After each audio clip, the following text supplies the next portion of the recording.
Well, hello, and welcome to episode 72 of It's Never Sunny in Seattle, a Seattle Mariners podcast.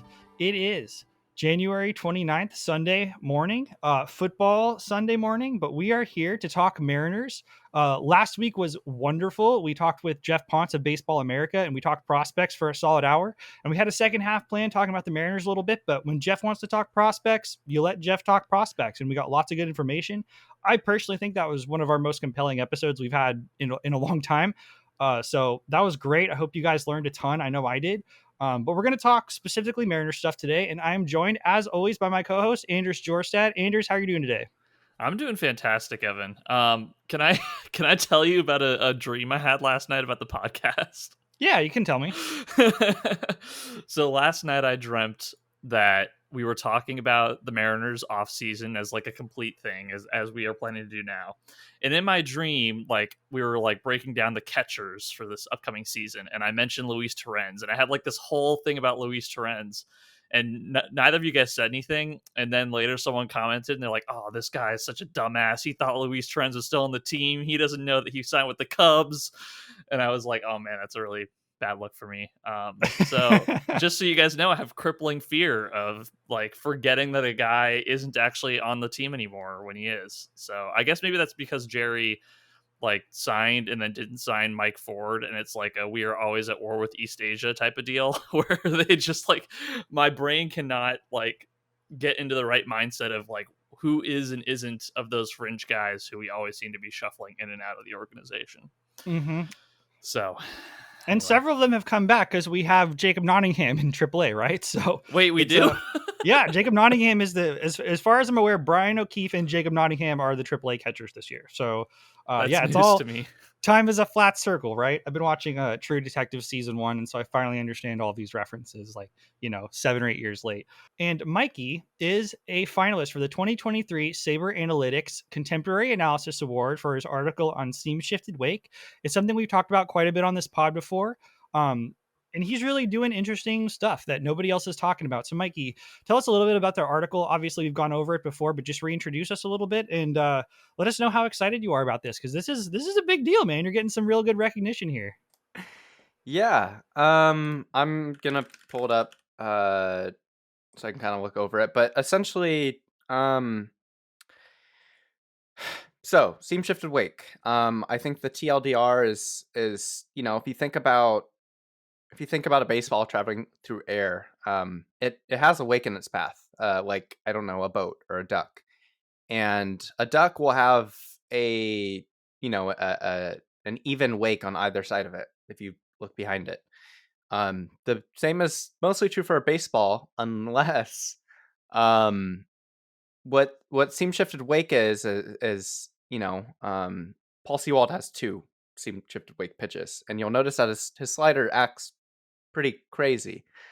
On the way to the plate, seam shifted wake explains non-Magnus movement, so non-spin related movement, where the ways that the seams are oriented and the way that they interact with the ball causes uneven turbulence and causes the ball to move differently than you would expect based on its spin characteristics, and thus is a form of deception. So it's a really good way to create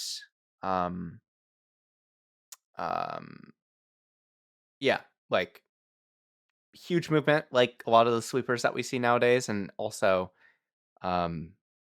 deception. So the way that we really have been trying to define this is axis orientation. So what is a player's release spin direction, and what is their release or spin based movement, and what's their observed movement, or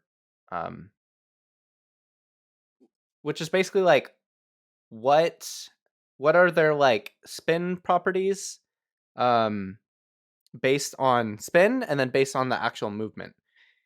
And that is and is not a great way to look at seam shifted wake, because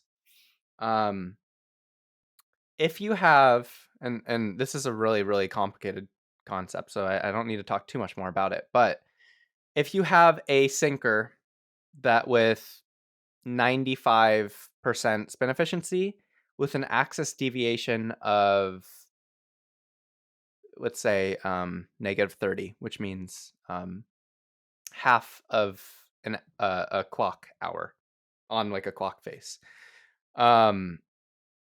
That means that you have really legitimate seam shifted wake. Like you throw really efficiently, but you also get a lot of like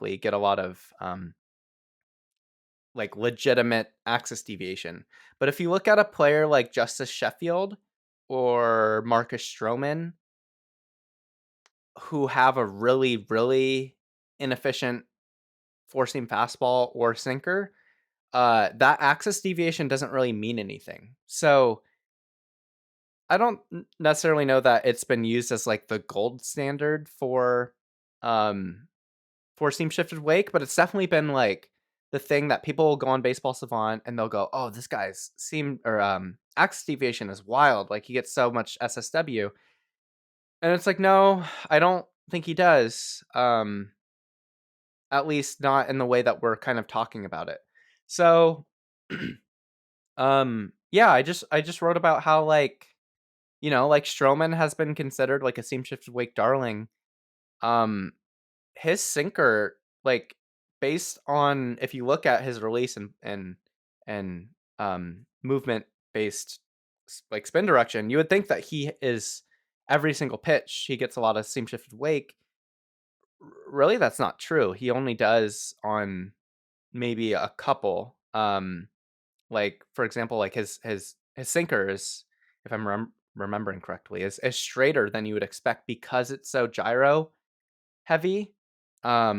It just kind of pushes through the air, which is like what a pure gyro ball does. Is it's just unbothered by air, so it without the effects of gravity, it doesn't move.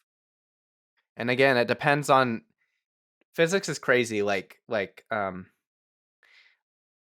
A mostly pure gyro ball will add or lose gyro on the way to the plate. So whatever, but it will a pure gyro ball will not move vertically up or down, and it also will barely move horizontally to either side.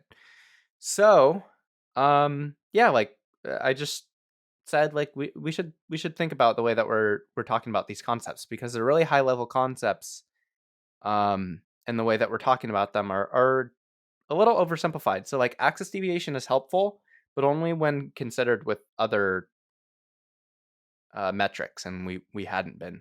So sorry to start the pod off with such a crazy thing, but yeah, I'm really honored to get a nomination. I was nominated last year for my article. It's called like The Enrique Hernandez article. yeah. Major League Baseball has an assimilation problem. Yeah, And I Luis, you lost. talk about Luis Robert too, right? Yeah, and Enrique Hernandez, and yeah, and a lot of old players like Henry Aaron, who like people just call Hank Aaron, and he was like, "Don't call me that," and we just I've always do. wondered that about Robinson Cano too. Like, is he cool with being called Robbie? Like, was that like a, or was that just like a someone once started saying it and Yeah, we just all collectively?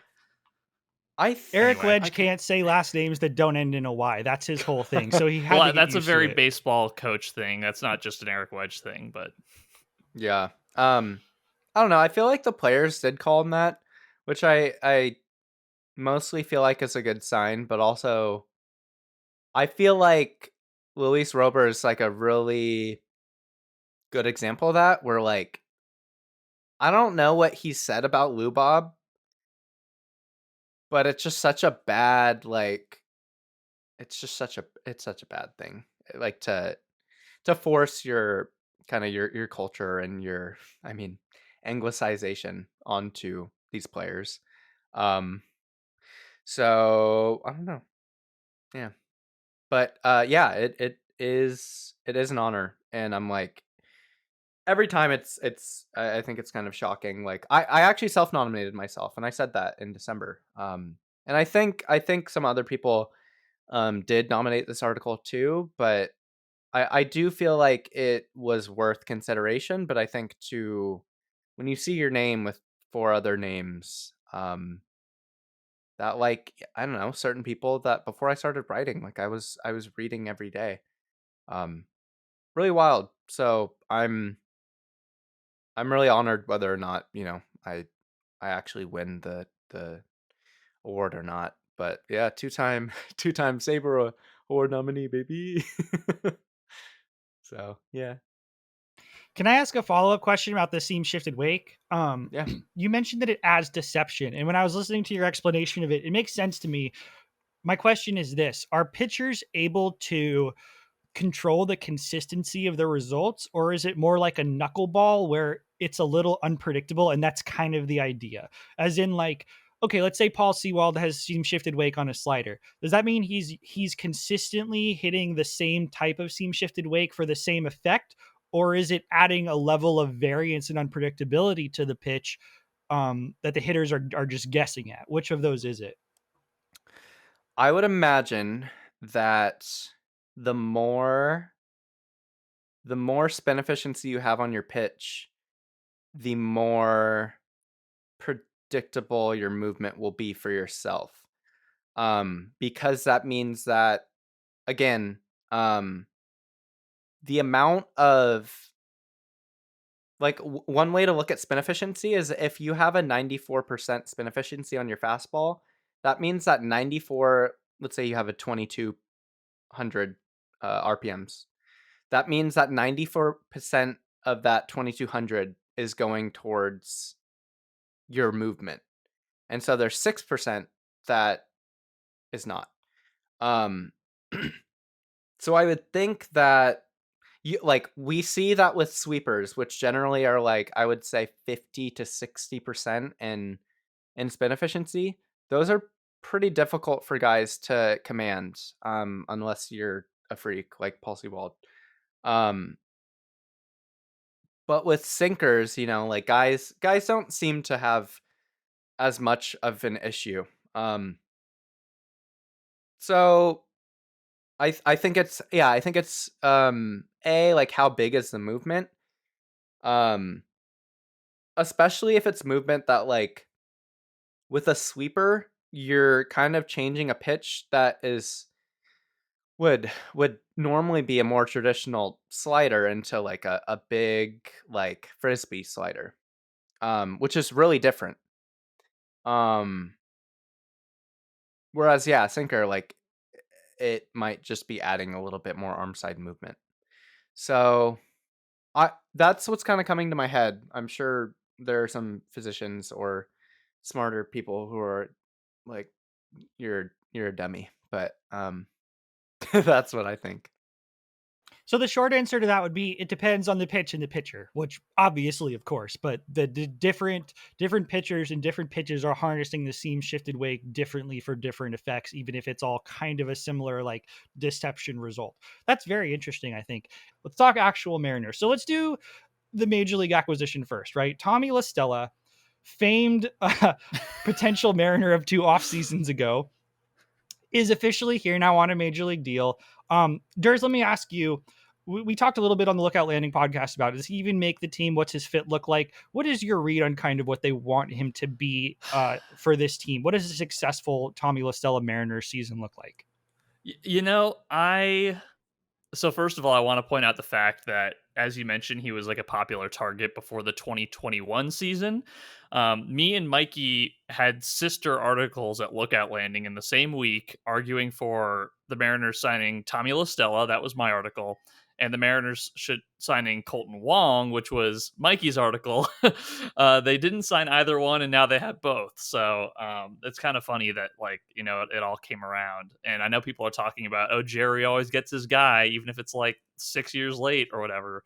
But I think that Mikey won out in the end because Wong was much better in the 2 years since than Lastella has been. So that's a roundabout way of getting to this Lastella conversation, which is that he has been kind of injury prone. He hasn't exactly been the player the Giants thought they were getting when they signed him to that deal. He was coming off a really strong season with the Angels. And then I think he had kind of a fallback year in 2020. So he was another bounce back candidate for the Giants at that point. So he hasn't really gotten back to the form he was at in 2019, but I know he's been dealing with some injuries. He's now supposedly fully healthy. So the thought is, maybe he's going to get back to that form, but he's an older guy.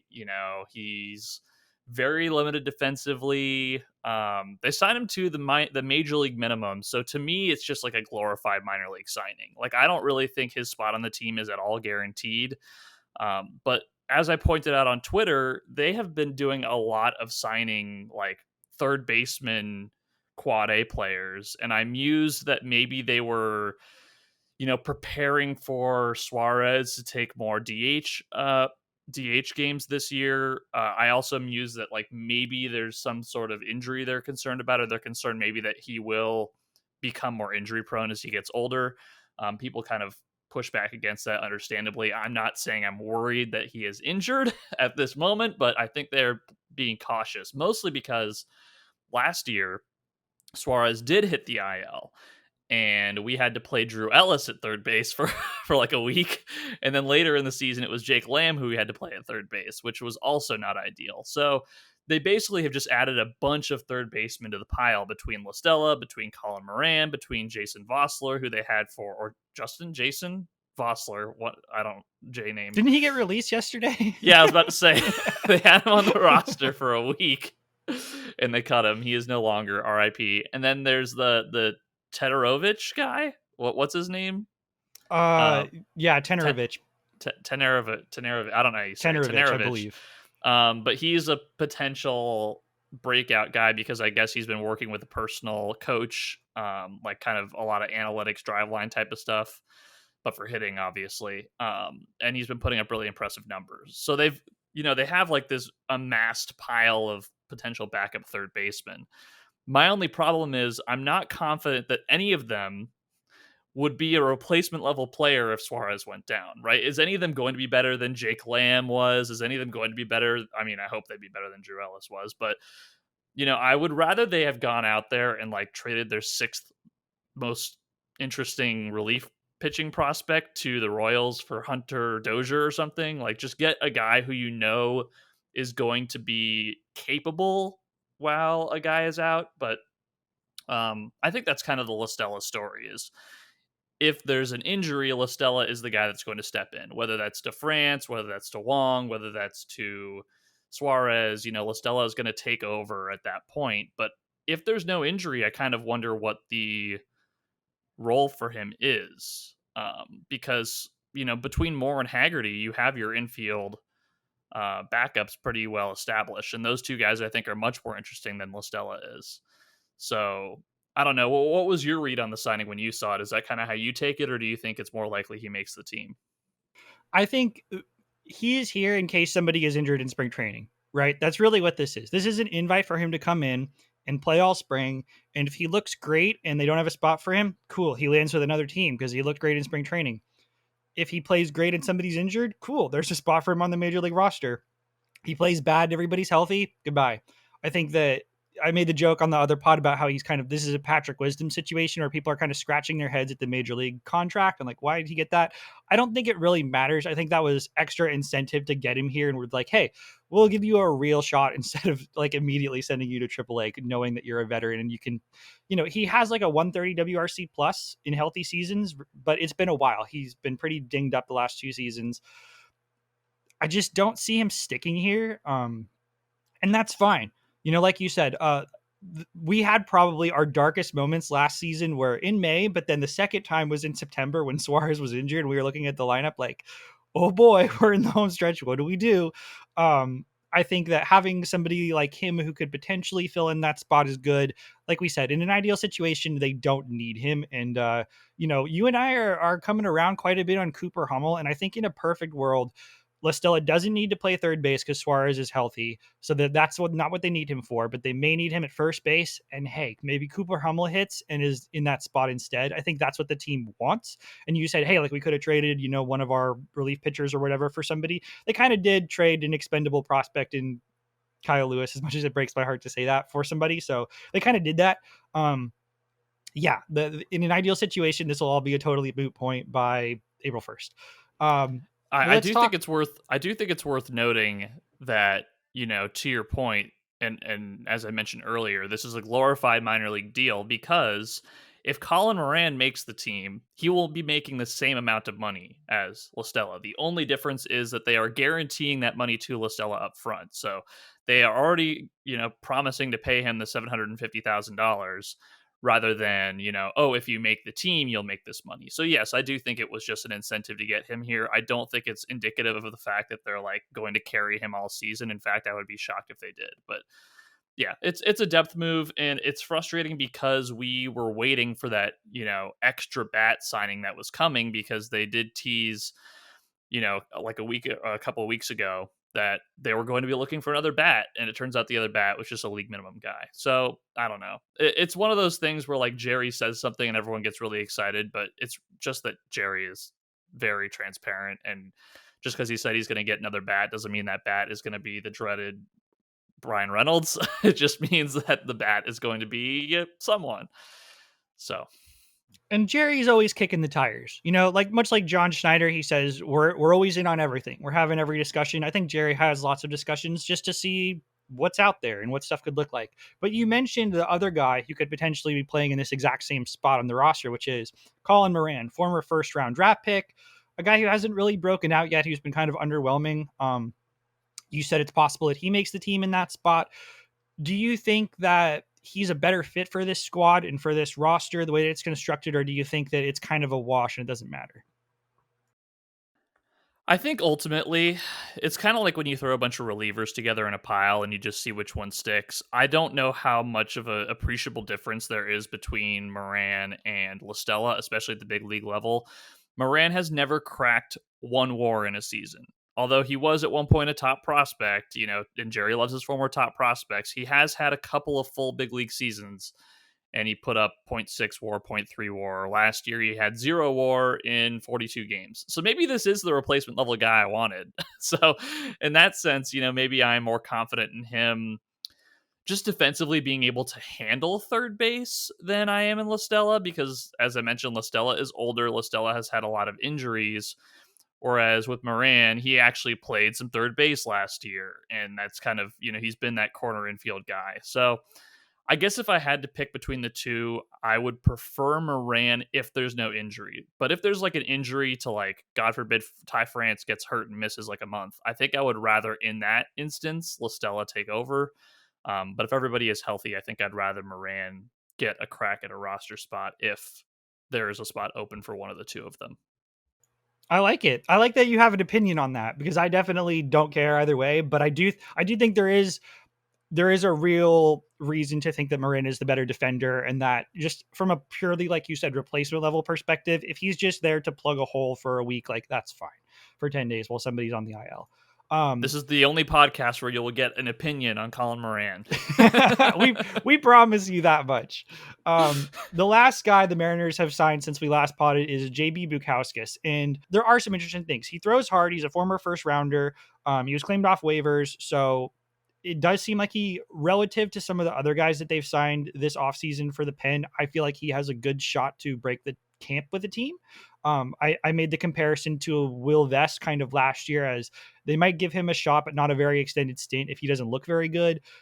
He throws, like I said, he throws pretty hard. He has very little major league experience, despite being pretty old. He's been around the league for like 6-7 years now, and he's only got 17 innings under his belt for Arizona. So there's a reason why he hasn't broken out. There's a reason why he hasn't been able to get past the high minors. There are a lot of reasons to be skeptical. You and I were looking over his Fangraphs page with a cursory look before this podcast. Did you see anything that stuck out to you as like, maybe this is why the Mariners think he's interesting? Well, I do think that the reason they think he's interesting is because he's a heavy slider guy. And we know the Mariners love their heavy slider guys, and they love to try to, train pitchers to throw sweepers. I think that's probably what's happening here, is they've just identified another reliever that they can spam sliders with, and maybe they can tweak it a little bit, get some more shape to it, and turn it into an extra powerful weapon. The main issue with Bukauskas is his health. I mean, he's had injuries every part of the throwing apparatus. He's had back injuries, he's had shoulder injuries, he's had elbow injuries, and he's been limited to like a handful of innings in his big league career. He's getting into his late 20s. And so the question at this point is he healthy enough to have a spot in the bullpen? And then the other question is his command good enough to have a spot in the bullpen? Those are the big two question marks for Bukauskas, but it doesn't hurt at all to throw the dart. And we've seen him throw a ton of darts on relievers this offseason, as they always do. So I think that's probably what they've identified with him is first round talent, throws a lot of sliders, interesting 2-pitch guy out of the bullpen if he can stay healthy, and we can, tweak his command a little bit, maybe even tweak his mechanics, which scouts have hated for a long time because those have been what have led to his injuries. So I think that's kind of the book on Bukauskas. I'm guessing Mikey would have more technical ways of saying similar things, but I think that's kind of what they're seeing in him. I'm interested to see too. You wrote on our sheet here that he has an option remaining. So even if he seems like he has an inside track on one of those spots, it'll be interesting to see if they give it to somebody else and put him in Tacoma and save him for a rainy day. If they like him that much, or if they let him go after spring training. I think that will tell us a lot about the way the team sees him going forward. Do you think he's on the team? And if so, what's his role? And what does the repertoire mean for his success? Yeah, I think the interesting thing for me is like when you look at scouting grades, like it's the changeup and only the changeup. He's only thrown a handful, but the results have not been good. Like a 50% ball rate on 60 changeups. And actually, I feel like he might be an example of a seam shifted weight guy. Yeah, like his changeup's pretty filthy. Huge axis deviation. He throws it really hard. I don't know why he hasn't gotten very good results, especially because like he's thrown it right around the zone. I think wow, that's really wild. Literally so Savant has 31 changeups, which is weird. There have been no chases on them. And a lot of them are outside of the zone. So, the fastball is not good shape. It's a four seam fastball, but its shape is like I don't know. Like I think of like Justice Sheffield how much sink it gets, but it's also it also gets a lot of run because he throws it more efficiently than Sheffield does. So every pitch I kind of see something like the changeup is that really special thing where he gets a lot of depth, he gets a lot of run, and he throws it really hard.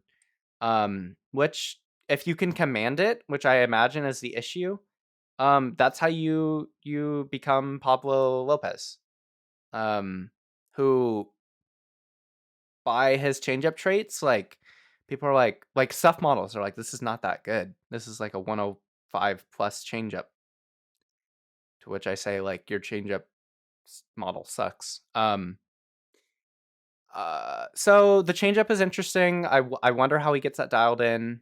The fastball shape is really steep coming out of a flat release, which means it enters the zone really steep, but he throws from a really low release where you generally want to throw like flat, like Paul Sewald pitches. And the slider has been okay. It's like a pretty it's a pretty gyro heavy pitch that doesn't have a ton of movement. Like it's pretty outside of gravity, doesn't sweep a ton, and it doesn't get a ton of depth. So Yeah, I wonder what they're looking at here, and I think given the steepness of his fastball, I wonder what happens if you add a sinker, which is going to be very steep. You tell him to throw his fastball at the top of the zone, and I would talk to Paul Sewald about that. Um, from that, lower release. And I really just wonder like why that changeup hasn't been good, because it gets a 70 grade, or it gets a 70 grade, um, um, in scouting uh grades. So I tend to think that the slider is the pitch here, and that there's something that they do, either just cutting the changeup, um, and tweaking the fastball, or leaning into the changeup in some way. It's hard to know, especially with such limited data. But he was pretty highly regarded when he was with the Astros, which is 2019 most recently, which is like a good thing. He was with the Astros. There's also that they traded him to the Diamondbacks. So that's kind of my initial take without like digging more into it. Let's do the question first before we get into some of the other stuff. The question is, do we think the offseason is over? Because we just talked about the final addition pieces to the roster over the last couple of weeks. And Durs, you said that you had skimmed the interview that Jerry did with Locked On Mariners, and he pretty much confirmed that this is it. Am I correct on that? Yeah, he said, it's the same thing Jerry always says, which is we might still be doing stuff. We're still talking to teams. It's possible we make another move, can't rule anything out, yada, yada. But he said he would bet against them making another move before the season starts, which is disappointing for those of you who were like really hanging on hope for a big trade in particular. I think we have kind of been holding on to that hope for a little while now. It seems like the off season is done, and I feel similarly to how I felt last off season, which was I came in with a lot higher expectations than I feel like were met. So in that sense, I can't help but say I'm disappointed, but I also don't feel like any of the moves that they made were bad ones, right? Like it's a lot different than like a Jack Zarincic offseason was, where he would make moves that were like outright questionable, like the Mike Morse acquisition, or all sorts of other things that would happen. You'd be like, oh my god, what the heck is he doing? That's actually harmful to the team. I don't think DePoto did anything that harmed the team. He made a lot of savvy moves, didn't give up like a substantial prospect capital or big league capital to get those players and improve the team. So in that sense, you have to be happy. But at the same time, is this team definitely going to make the playoffs? No, but I guess you couldn't say that about anyone. I think that the truth of the matter is this team is an 87 to 88 win team, probably. If things break right, they could win 90 plus. If things don't, they could find themselves at 500. They're at the top of a very crowded pool of teams vying for wild card spots. And they are at the top of that pack. So that's a good thing. But that pack is very crowded. And it just takes a couple injuries before you really get scared about whether they're going to make the playoffs at all. At the same time, it takes a couple of overperformances before you're starting to see them, play for a division title. So it's a very weird spot for them to be in, where I feel like the fan reaction is kind of over exaggerating how quote unquote bad the offseason was, because this is a very good team. And I think, we forget how good this team is going into the season, just because we were hoping for a bigger acquisition. But yeah, ultimately that's my main feeling on the offseason is I wish they had done something more. I wish they had really made a push to challenge the Astros, but at the same time, like, I get it. The free agent market was crazy, and John Stanton didn't want to spend any money. And so, with that being said, there was only so much they could do from a trade perspective. You look at the trades that happened around baseball, and like I don't think the Mariners could have given up what the Marlins gave up for Luis Arias. Like Pablo Lopez, it would have been like giving up Logan Gilbert for Luis Arias. And yeah, Arias would have been great for this team, but that's kind of the price they would have had to pay for him. So that's kind of what it looks like for all the big bats that went. Dalton Varsho, same deal. Like, you had to give up a big league player and a top 10 prospect, and that's not something the Mariners could have afforded to give up. So yeah, with what they could have done, it seems, I think that they did pretty well for themselves. Totally agree with all that. I think that I don't like giving off-season grades because it doesn't mean anything to me. Like, I understand intellectually why other people kind of like that. I mentioned before, we love doing ranking stuff because ranking in sports is just a fun thing to do. Ranking off seasons, ranking preseasons, ranking spring training, whatever. Um, but it is, as an intellectual exercise, it doesn't tell us anything because how it goes depends on how the players play, and they haven't done that yet. So you can win the offseason on paper all you want, and it's of no consequence until everybody gets out there and does stuff. And we have a question about kind of, which we'll get to, about the 2022 roster versus what we're going into and whether or not we think there's been improvement there. I generally do.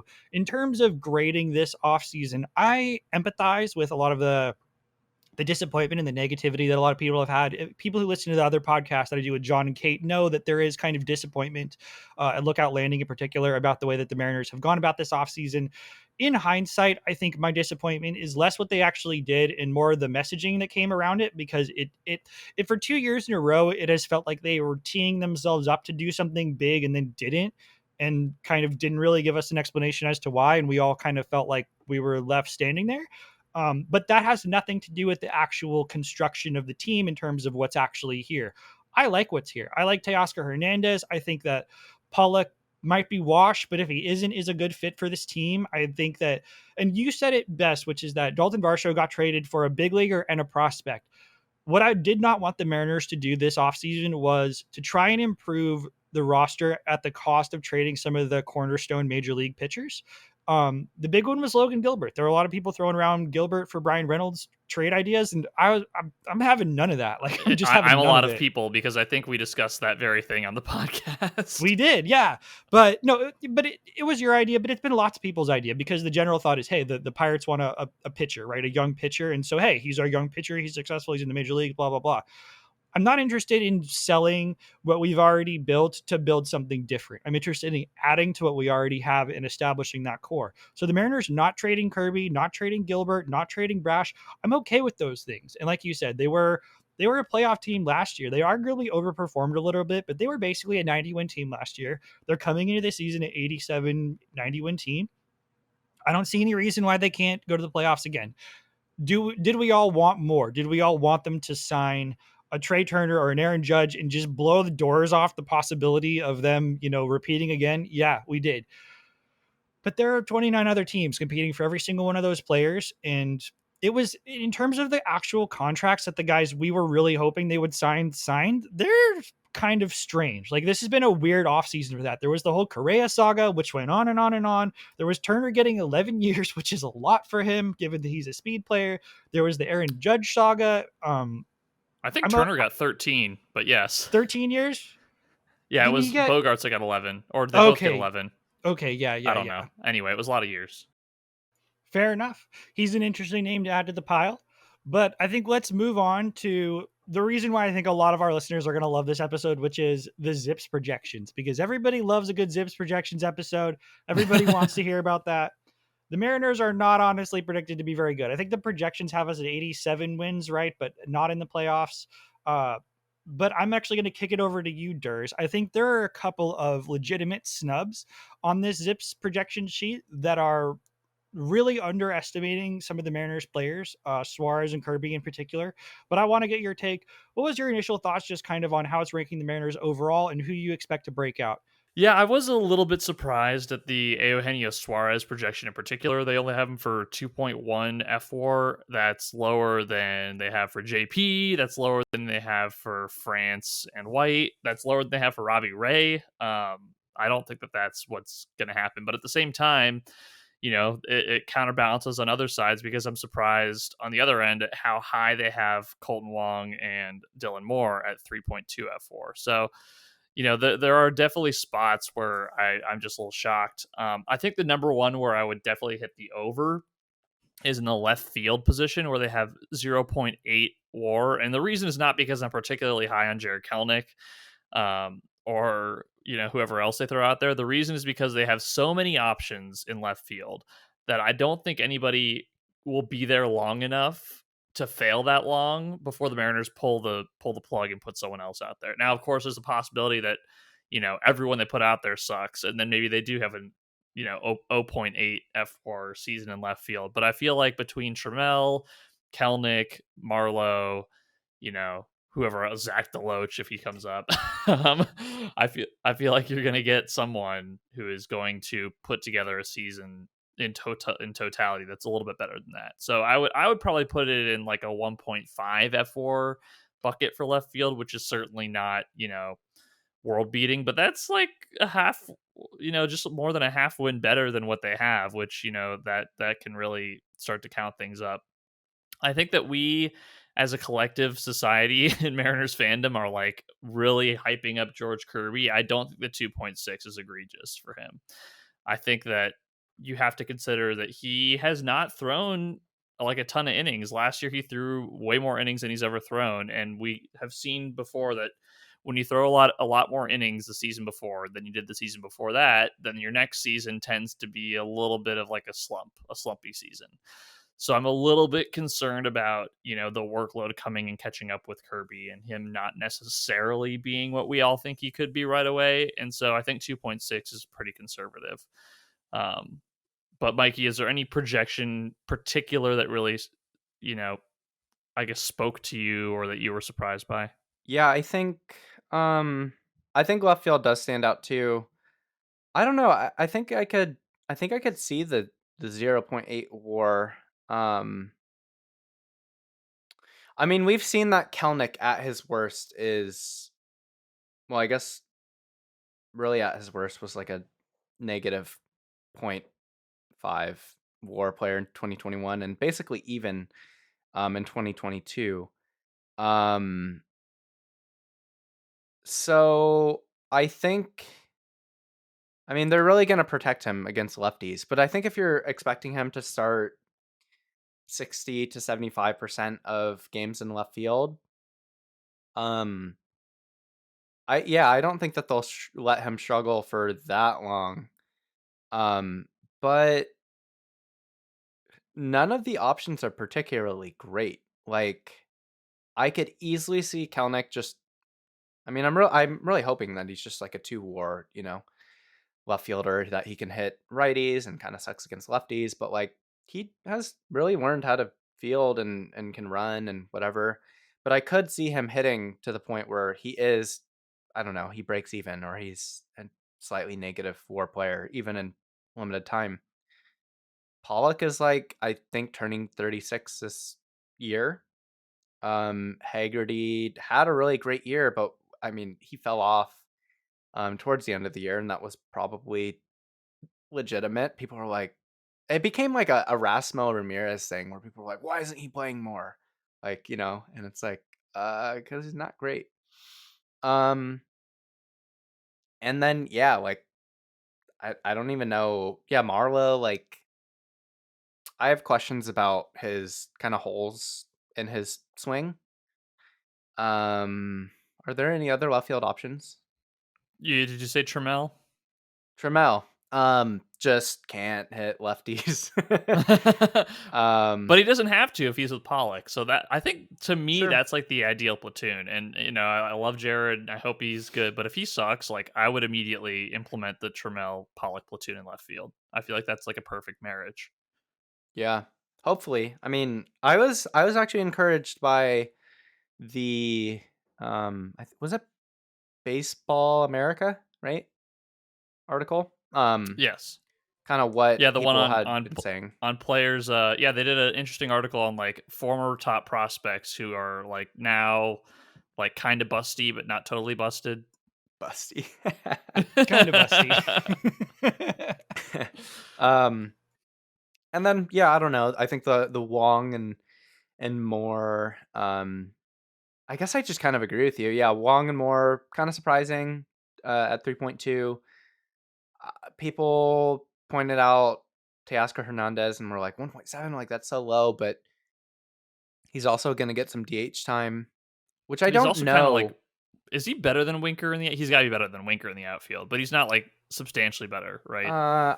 He's not good, but he is better because Winker was legitimately like one of the 5 worst left fielders in baseball last year. Yeah. So he is not. He's still in the bottom third of the league, but he's not bottom 5 of the league. I would guess like 20th percentile, but he also has a strong arm. But also, most of the guys that they're going to run out in left field are pretty good fielders. So if that's really the only liability-ish that you have as for any fielder, including catching, that's pretty cool. I think the main one is Suarez. 2.1, and I get why ZIPS is projecting this. They do weight the most recent year the most heavily, but if you're looking at his previous years, like he did struggle a lot. And this is a relatively tenuous profile, it's which we saw over the last couple years. Really he's really dependent on the ball flying over the fence when he hits fly balls. And he strikes out a lot. And the defense isn't great, but it's actually like pretty decent. Like there wasn't actually any moments last year when I was like, he should have got to that, or like bad play. Like he just plays pretty solid defense. So yeah, I don't know. 2.1 feels low in my heart. Robbie Ray at 2.9 is pretty cool. I'm just gonna keep listing off numbers at this point. So they I don't know why in the article, but they projected Justin Upton for 300 plate appearances for the Mariners this year. That must just be like a carryover that they What don't. universe is that? We're screwed. The playing time doesn't super matter here, but it's a very weird quirk. So many things have to go wrong for that to take place. Like so many. Did he retire? Is he still in the league? I don't think so. He didn't get picked up by anybody last year after we let him go. So I don't think he's retired, but he's not playing because he's washed. So, it's a form of retirement. True. All right. Well, let's do the questions for today and then wrap it up. So I think a big one for me is we had a question about regarding this offseason versus last offseason going into the year. Cooper Hummel versus Luis Torrens, Tommy Lastella versus Abe Toro, Pollock and Trammell versus Kyle Lewis.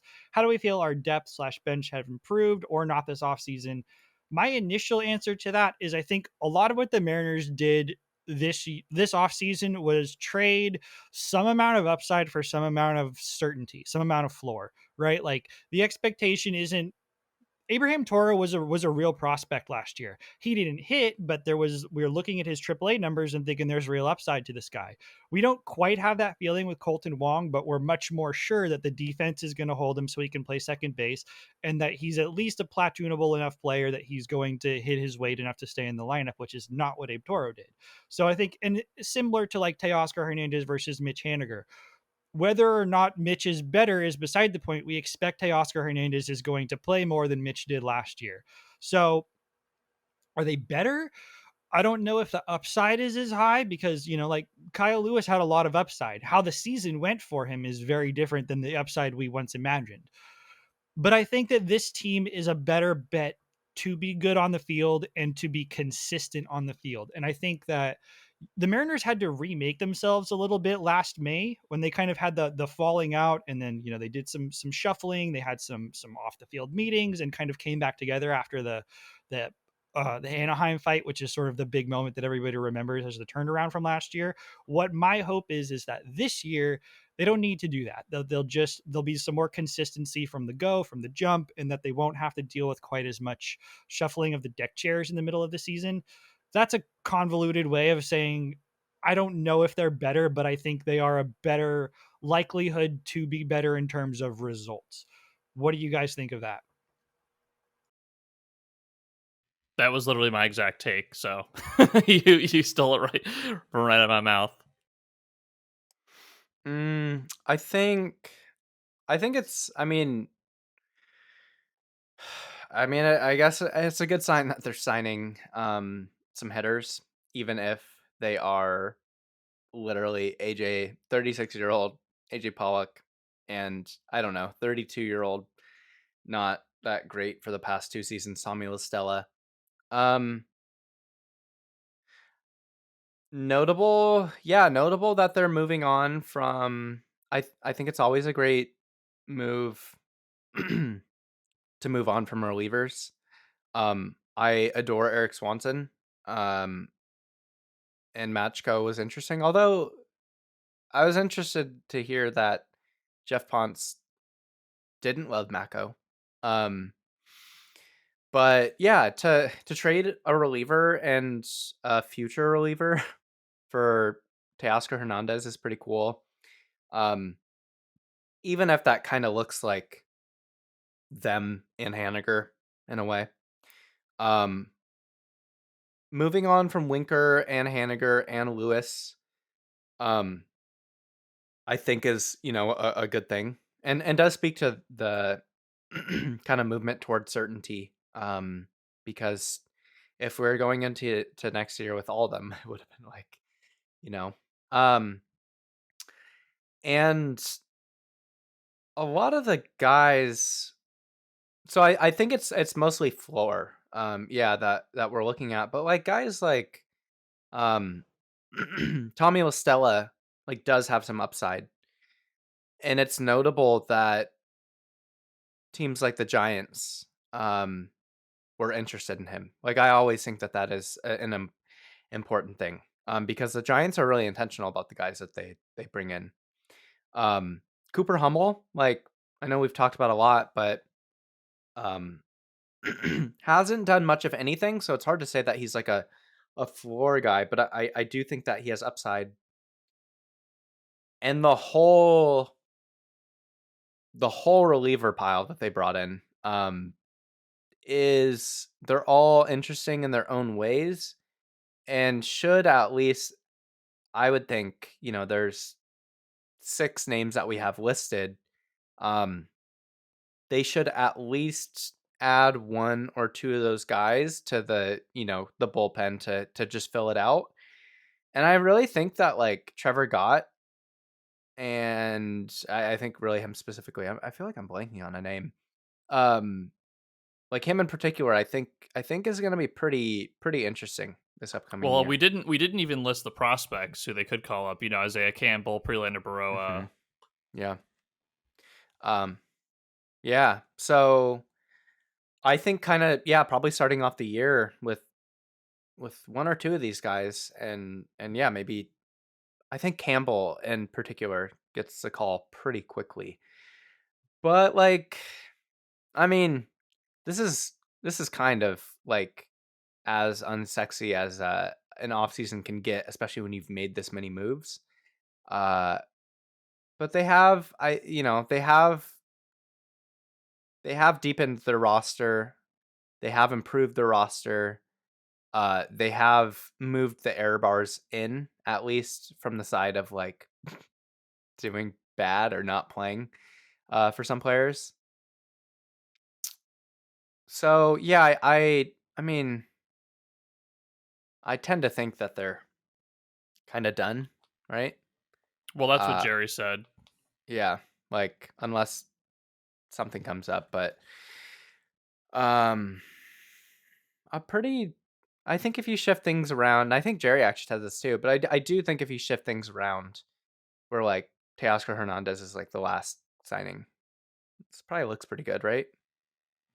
I do think there's 2 things I'm still surprised by. One is that we still have Flex and Marco Gonzalez at this point, and we're saying that the off season's over, which I'm cool with. Honestly, like I think I was the person who most was okay with them hanging on to those guys, if nothing else, than for depth purposes, because they are not going to get as lucky with not having a single starting pitcher have an IL day as they did last year.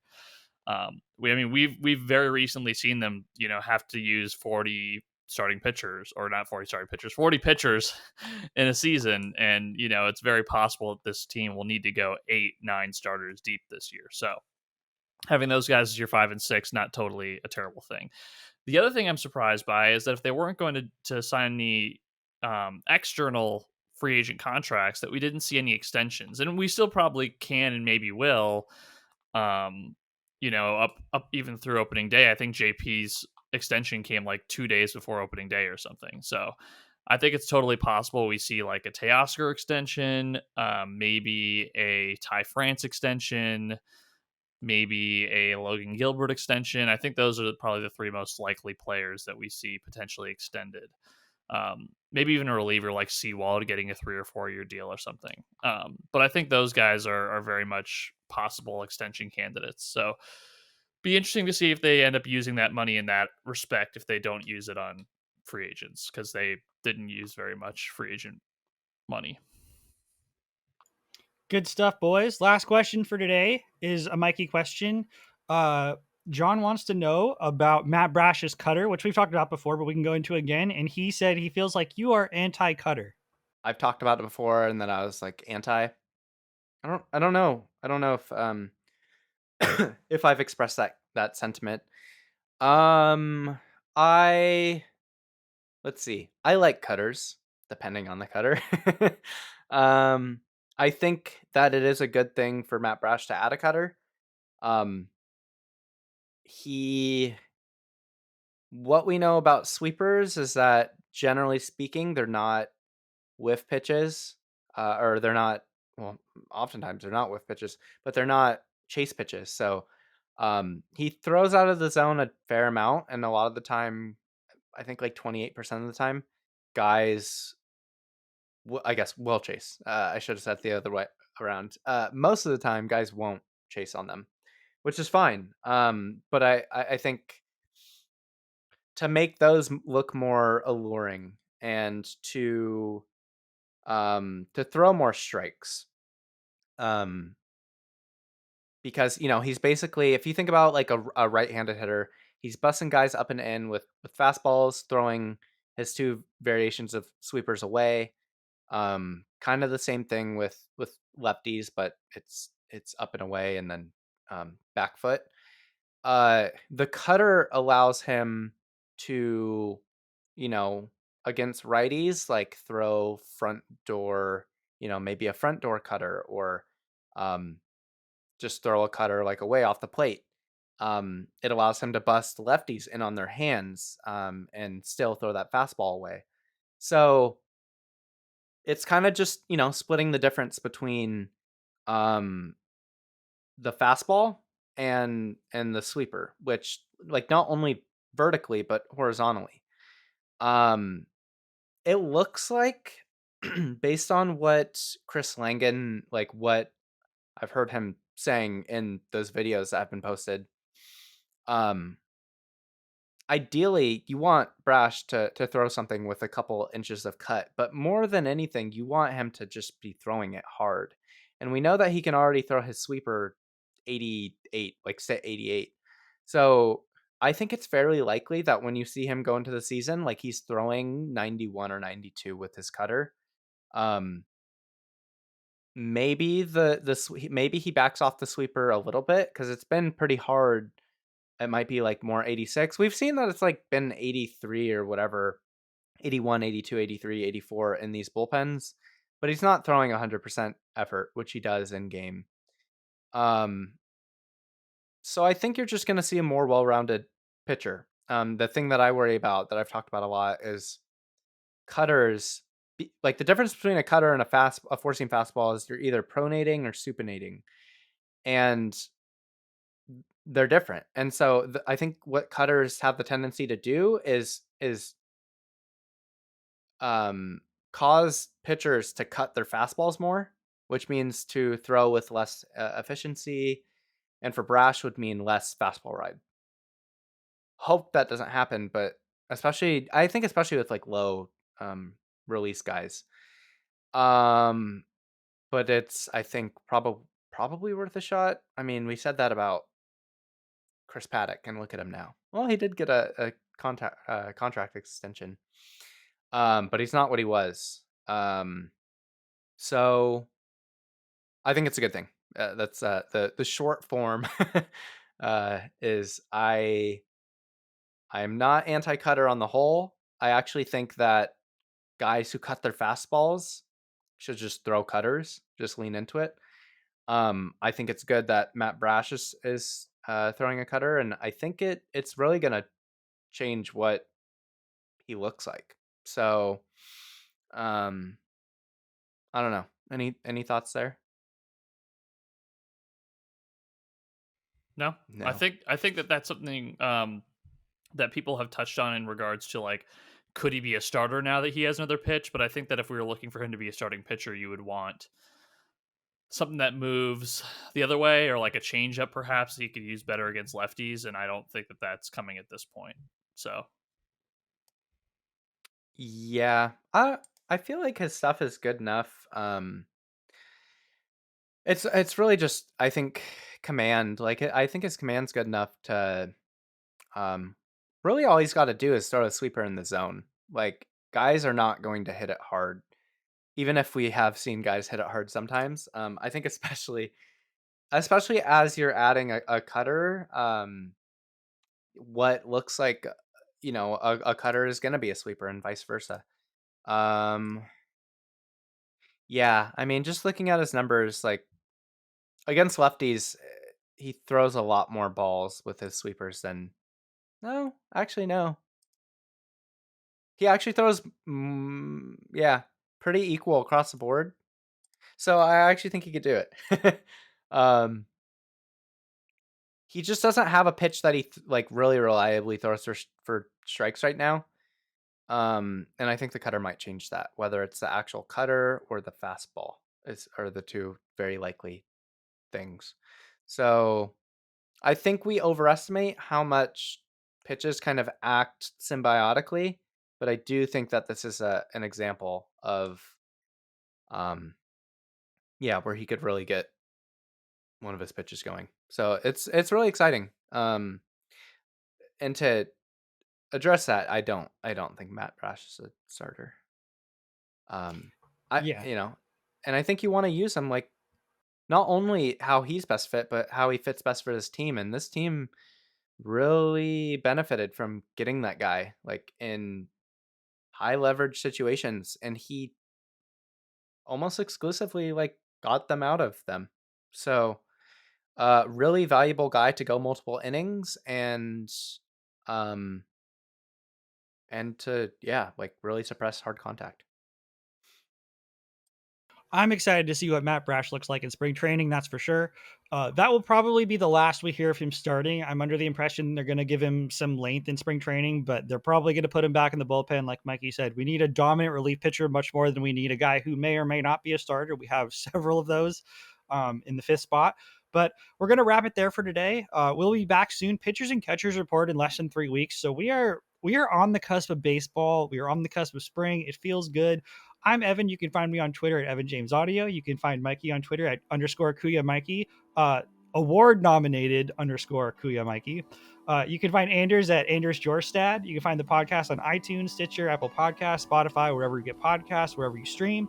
Additionally, please support the podcast on Patreon, patreon.com/NeverSunnyInSeattle. I'll have the link at the end of the video. I'll have the link in the description.